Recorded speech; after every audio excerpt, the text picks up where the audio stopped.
আজকে করলাম ভাত ভাজা,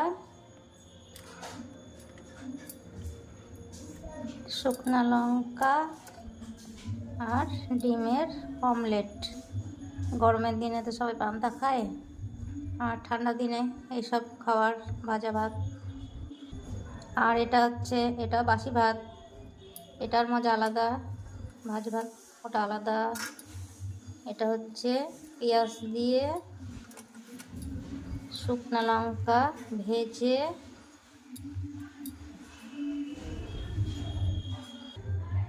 লবণ, একটু কাঁচা সরষার তেল। ঠান্ডার দিনে এই ভাতগুলো আগে মানুষ রোদে বসে সবাই মিলে খেত,